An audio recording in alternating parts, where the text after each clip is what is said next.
Hi, I'm Laura Guidry, and this is my interview reflection video assignment. I'm in Psych 491, and I am going to be talking about my interview with Elena Zavala. She's a family services specialist, level 3, with the Accomack County Department of Social Services. She's a social worker. Her bachelor's is in social work, and she actually is a alum from Liberty University. Full disclosure, she is my social worker. I am a licensed foster parent, as my husband is, and so I have a good relationship with her, and it was easy to say, hey, Elena, can I interview for my class? She's like, absolutely. Liberty is my favorite, so I will help you with these classes.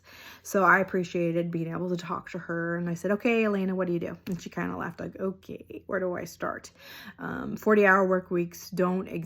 It's 80 hours a week at least. Like, she works a lot and she has a lot of duties with the children that are placed into the system.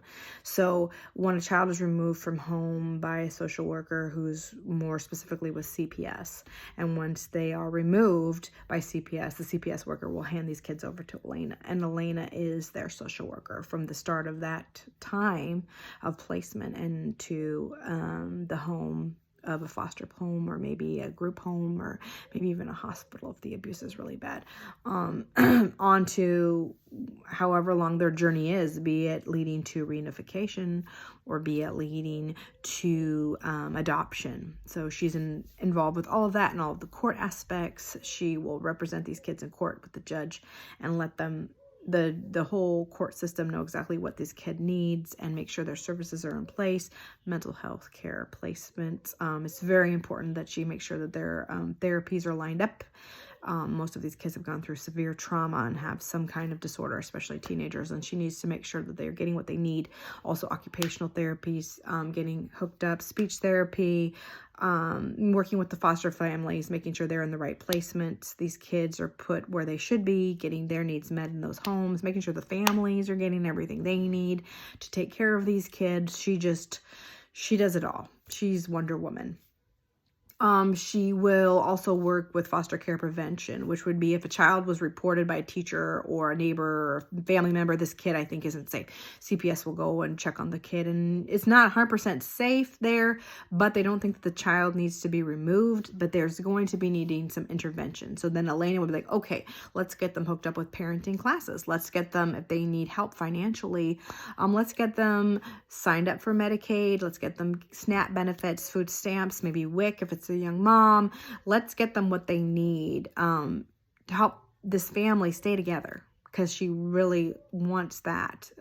Obviously, the goal of foster care is reunification, keeping that family together and making it stronger at the end than it was at the beginning when she started working with them. So when I said, what's fulfilling? She said what's fulfilling for her is knowing that those kids are in a better place than when she first got them. Knowing that she can go to sleep at night, knowing that that child is safe and it is in a loving place, be it foster family, a family, fictive kin placement, or wherever that child ends up. If she knows it's better off than when she first met that child, that is what she lives for. She just gets such joy knowing that that kid is where they should be, and she knows that she had a hand in that. She just feels very fulfilled in that. She said she's also very fortunate to work with good foster parents. Not to toot my own horn, but she's amazing, and she really is a gracious social worker, and she is the kind of person will be there if you need anything. And she gets fulfillment helping those foster homes. And more importantly, she said one of the top things is fulfillment in helping teenagers find whatever they need, be it mental health care, a better home. The teens in this area and all over the country are struggling, and she knows that teens are very hard to place, and teens are very hard to get on the right path if they're struggling from abuse or substance use or you name it. They usually always, 90% of the kids in care and foster care of teens have some kind of mental health disorder. And so that's a challenge that I'll address as one of the challenges she discussed, but also it's very fulfilling if she knows she helped that teen. And she has a wall of pictures in her office that has pictures of teens who successfully graduated college or in the military. And she feels very proud knowing that she helped them get on the right path that they needed to be. So challenging, she said, it's very challenging, the teens, because it's very hard to find placements for teens. It's very hard to find the proper mental health care that they need. We live in a very rural area, which is another challenge. It's very hard, she said, to get them the right therapist who has the right treatment that these kids need, finding the right homes that these kids need. And if the kids have to get stationed or set into homes that are like 3 hours away, they're still her kids because they were placed in this county. So she has to drive 3-4 hours to check on them every month. And that's as many as there are. So she's driving all over the state of Virginia, checking on the kids that were originally placed in Accomack County. And so that's a challenge. Also, language barriers are a challenge. It is a rural area. There are a lot of migrant workers around here who speak Haitian Creole or Spanish. And so trying to find interpreters is another challenge for anyone who is working with these kids in the foster care system. So she said another challenge is compassion fatigue, because if she feels like she can't shut her brain off because she just cares too much about these kids, she doesn't get very much sleep. For continuing professional growth, she said she trains 24 hours mandated by the state. They have state inspections, state audits. She has to make sure all of her paperwork is in up to date, and they are aware of all the current legislation surrounding foster care. And just those training hours are really important. And she said to encourage anyone, recommending anyone pursuing her line of work, is make sure you're in it because you have a heart for it. You have a passion for it.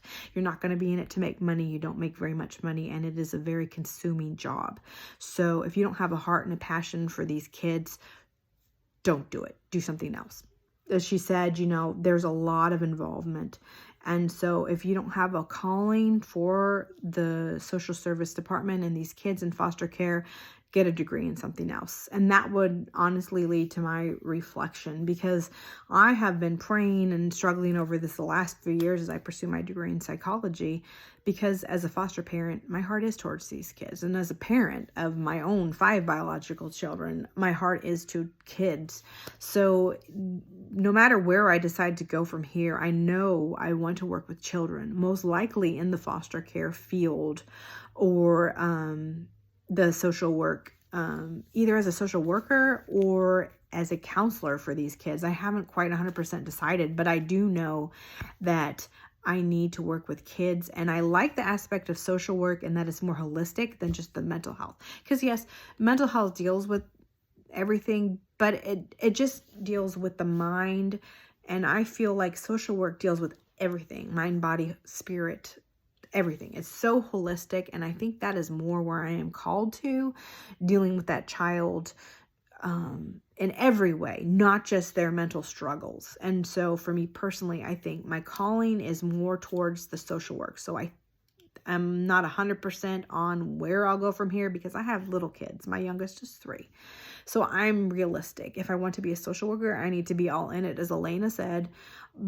But I also don't want to get a degree in something that I don't think I'll end up utilizing. So I think for now, I will put a pause on it and either wait till Liberty University has an accredited master's social work degree, or maybe I'll just get my BSW as well as my bachelor's in psychology. I'm not sure, but I do know that social work is an amazing field. Elena is amazing, and what she does has got to be so fulfilling, and I want that. No matter what I do, I want to feel what she does. I want to feel like I did the right thing by these kids, that I did what God wanted me to do, and that I am using my gifts for His glory and for the benefit of these children. And yeah, just social work, I think, is one of the most challenging and amazing professions. And I am so thankful that Alina let me interview her for this assignment. And thanks for letting me talk.